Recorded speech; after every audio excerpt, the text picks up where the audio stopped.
station is Cobbett Square. Previously on Last Stop. What's wrong with my dad? Jesus! You've stolen my body! We're both in exactly the same situation. There's got to be some cause, some connection between the two of us. You've swapped brains? Yeah. Okay. It'll look too suspicious if I'm alone with Molly. On Monday, we're going to have to cover for each other. I'm going to have to pretend to be you.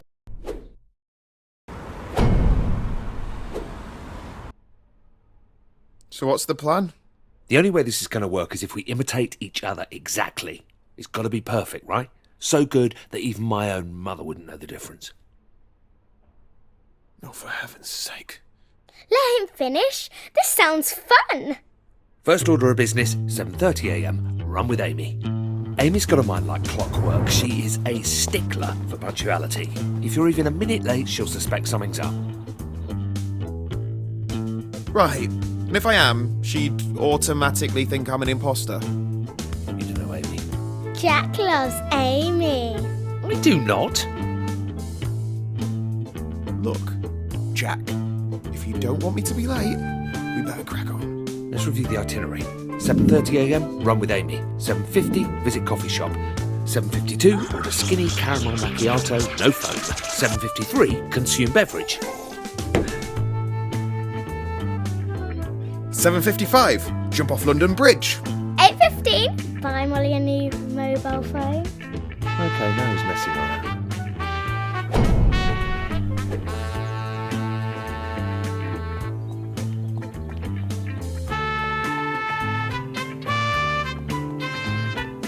So I meet Amy. How do I explain what happened yesterday? First, you'll have to put her completely at ease. She's a bit of a detective or something, so don't be all nervous, all right? She can smell fear. Just be super casual. Okay. So I just go up to her and say, "Morning, sweetheart." Pardon? Dad, no. Try and bring it into the 21st century. Look, just distract her somehow. Talk about something she loves. We're out of cereal. What do you want? Cornflakes? Focus. Look, Amy's a big theatre nerd. She could talk for hours about various plays she's into. It's incredibly boring. She's also been saying she fancies a holiday. Distract her with that. Holiday, theatre, got it. So, got any holidays planned? What was the deal with that pisshead the other day? How come you're hanging out with fat middle-aged blokes? Oh, him? Don't worry about that. But since you asked, he's actually a great guy.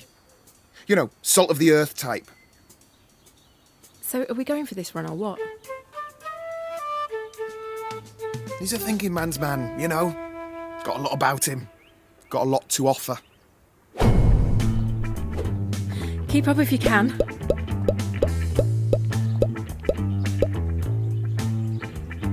Wow, I feel great. I've not been able to run like this in years. You spent enough time on the treadmill. Oh, I imagine I come across quite self-absorbed. Well, you're no role model, but I wouldn't beat yourself up too bad. What do you mean about me not being a good role model? Enough with the chit-chat. You're giving me a stitch. Come on, let me hear it. What is it that makes me such a bad person? Bad person? You're harmless. I just said you don't set a good example. You're just like me. You're a total workaholic and a massive geek. A massive geek. Not too bad. Yeah, I can live with that. All right, Jack. That was great. I feel fantastic. So, when can we do this again? What's going on with you? You're... What do you mean? I've never felt better. I'll call you tomorrow. No, it's fine. I'll call you. Take care of yourself, okay, Jack? We'd better get our story straight for Shaz. Shaz is great. You're going to love her. Hang on, what do you mean story? Well, you may be surprised to learn. Turns out, you and me are related. Huh? Welcome to the family, Jack.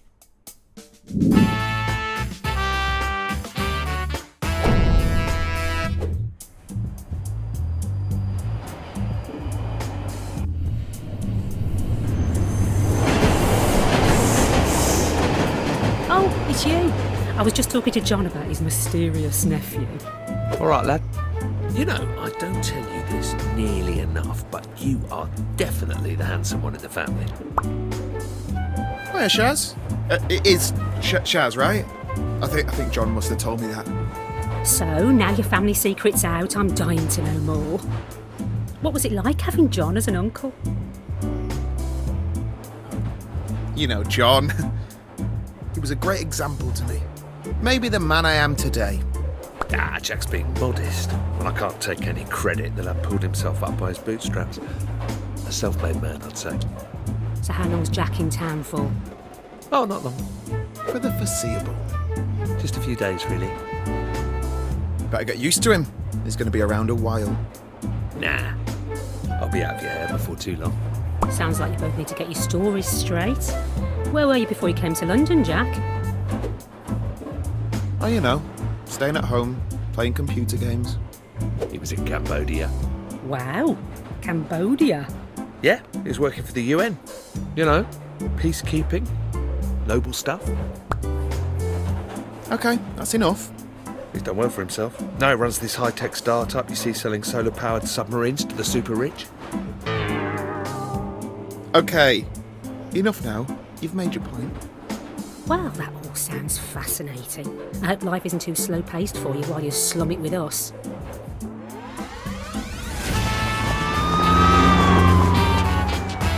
Well, I'm going to head off, John. Don't be too late. Cheerio.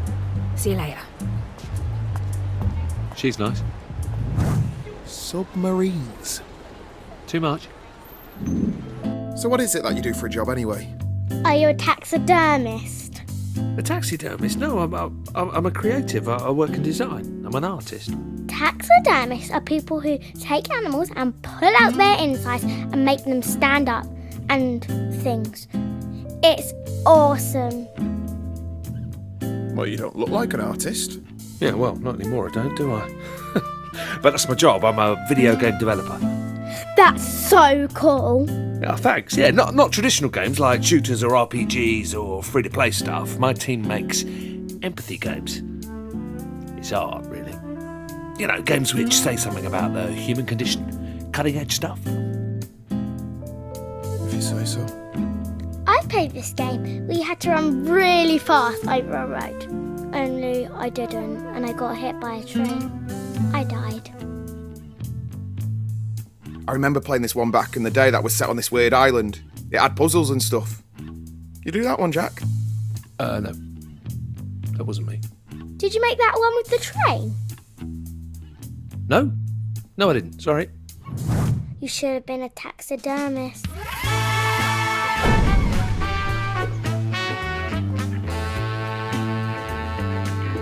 So where do you work? Superfab. It's not far from your office, actually. So what does a computer game person do? Play games all day? Sounds pretty easy to me. There's a little bit more to it than that. Dad, can you put me in one of Jack's video games? Last computer game I played was Solitaire. I'm going to be out of my depth. Don't sweat it. I'll walk you through it. Think of me as a master puppeteer and you my obedient marionette. Don't forget, I need to be taken to school at some point. Yeah. Now, first you need to find my desk. You can't miss it. It's the one with the robot doing the sick dab. Sneak past Sonia, the receptionist. Avoid any awkward questions. She's a bit dippy, so you shouldn't have any problems there. All right, we don't need to be horrible. She sounded nice enough on the phone. You're mean, Jack. How old are you, anyway? 8.5. Good age? Why? Dunno.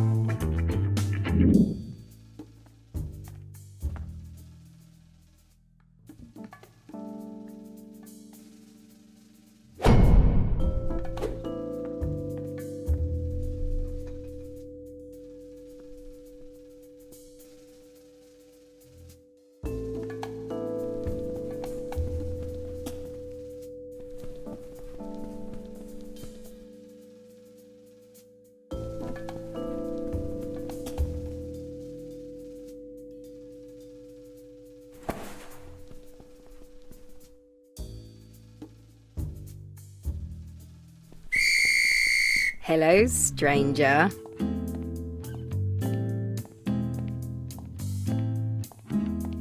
You look well rested. Yeah, slept the whole weekend. Anyway, I should probably just get going. Someone's in a hurry.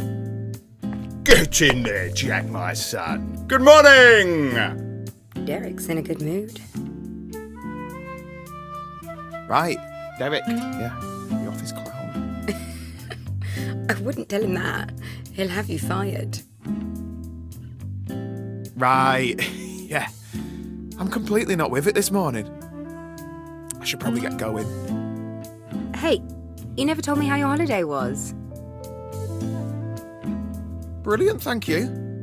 Saw lots of old temples and the like. Really enlightening. In Benidorm. Okay, well, I've got to run. Keep on keeping on. Bye. So, what do I do when I get there?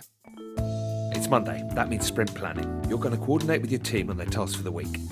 Dad's no good with stuff like that. Molly's right. I don't think anyone would follow me into battle. It's simple, trust me. Jonah's working on modelling the last of the cream cakes for Mrs. Clapton's tea shop. Letitia's putting the finishing touches to the AI for the retirement home scene with the shell-shock veteran. Tobias is writing up the design for the interactive funeral procession. And Maya is midway through implementing Rumble support. You may as well be speaking German. Your game sounds bad, Jack. It's about embodying the experience of someone who's witnessed death and is coming to terms with their own mortality. It's poetic. It'll make you cry. Jonah cakes, Letitia's shell shock, Tobias funerals, Maya rumble. See? You're a natural. Hello. Good weekends, everyone? Get up to anything interesting? No. Okay, let's see.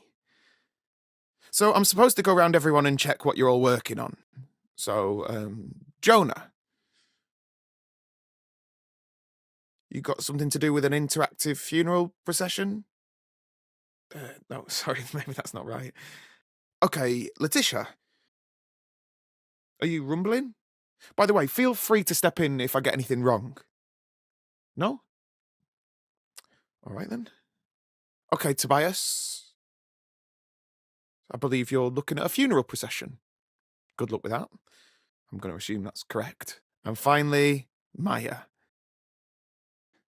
Are you making cream cakes? Sorry, I'm not sure that's quite right. Look, even I can tell this meeting is a bit pointless. You all know what you're up to, even if I don't. I guess what you're really looking for is a pep talk, isn't it? Some words of encouragement. I'm sorry. I thought I could do this, but none of this comes naturally to me. You all look like nice, bright people. You don't need to listen to an old fart like me. I'm sorry that I can't give you anything more inspiring. Maybe I'll just leave you with the advice that my dad gave to me on my 18th birthday. Keep your head down. Don't take unnecessary risks. Stay out of debt. Cheers. Come on, baby. Don't fail me now. Give me that Derek lovin'. Yes, yes, yes! Hey, yo,